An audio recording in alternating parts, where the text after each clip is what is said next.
Mesdames et messieurs, bonjour, bienvenue dans cette nouvelle vidéo. Aujourd'hui, on va regarder ensemble comment on peut regarder le mariage tardif dans un thème védique, mais de manière très simple. Simplement en utilisant le thème natal, le thème principal, c'est-à-dire le D1.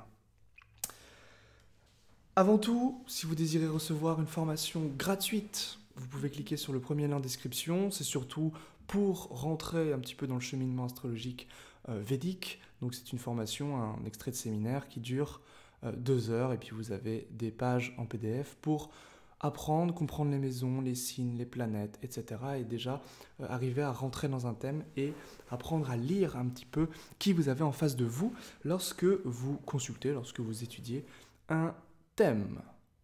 C'est parti pour la vidéo.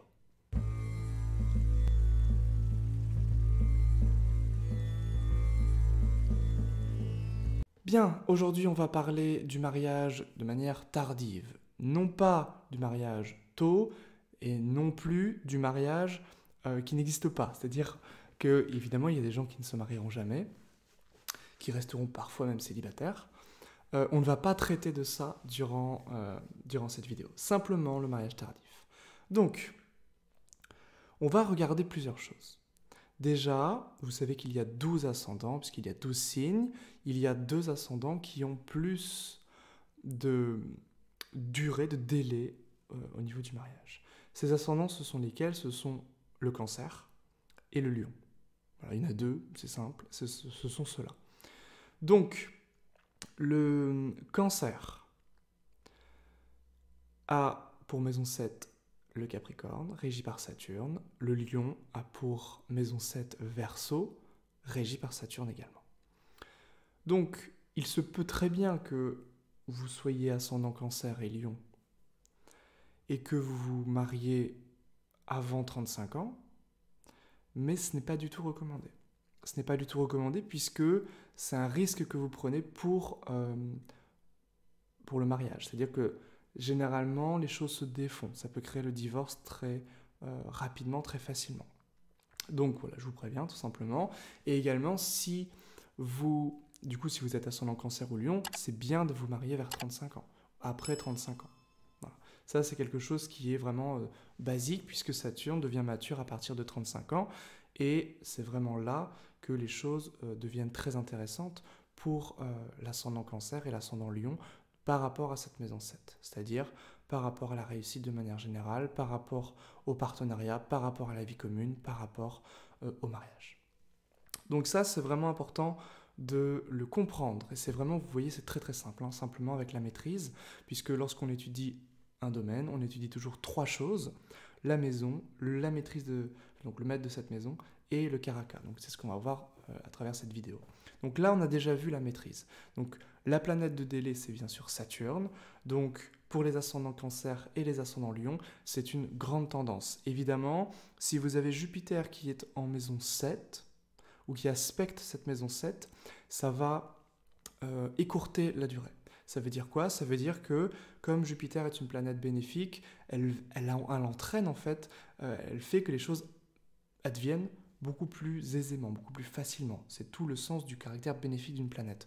Donc Jupiter en 7 ou qu'il aspecte, ça peut donner un mariage vers 24, vers 25 ans. Voilà. De manière beaucoup plus tôt en fait que pourrait le donner Saturne. Évidemment, si vous avez à l'inverse, dans la maison 7, pour n'importe quel ascendant, Mars, le Soleil ou Saturne, qui sont les 3 maléfiques et donc les 3 planètes de délai, ça va être compromis. En ce sens, compromis dans le sens, ça va entraîner du délai. On n'est pas ici dans, encore une fois, je me répète, on n'est pas dans la suppression du mariage, dans l'annulation d'un mariage, dans le néant. On n'est pas du tout dans ça. On est dans le mariage tardif. Donc Soleil, ça veut dire que si le Soleil aspecte, donc s'il est en 1 ou en 7, le mariage est plus tardif. Mars, s'il aspecte la maison 7, c'est plus tardif. Donc s'il est en maison 1, s'il est en maison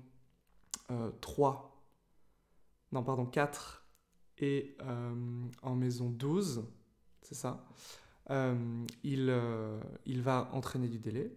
Et Saturne, s'il est en maison 1, 7, 10 ou 5, il va entraîner également du délai puisqu'il va aspecter la maison 7.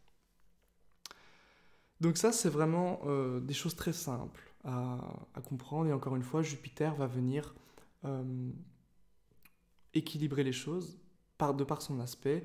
Il va entraîner la possibilité, le fait que les choses adviennent de manière beaucoup plus aisément, beaucoup plus rapidement. Donc là, ça va être intéressant de regarder Jupiter également et ses aspects sur la maison 7 ou son maître. Également, vous avez bien sûr le Karaka. Le Karaka, donc au niveau du mariage, c'est-à-dire le significateur général du mariage, c'est Vénus, bien sûr. Donc il faut regarder l'état planétaire de Vénus, les aspects qu'il reçoit, c'est-à-dire les afflictions. Ça, c'est vraiment fondamental aussi pour un thème masculin et un thème féminin. Vénus va représenter le mariage pour les deux, la femme pour le mari, et pour un thème féminin, c'est bien de regarder Vénus puisque c'est le mariage, et également Jupiter pour le mari. Voilà. Donc c'est le Karaka du mari, c'est Jupiter, donc il est important aussi de le regarder, ses afflictions, ses aspects, son état planétaire, la maison, etc.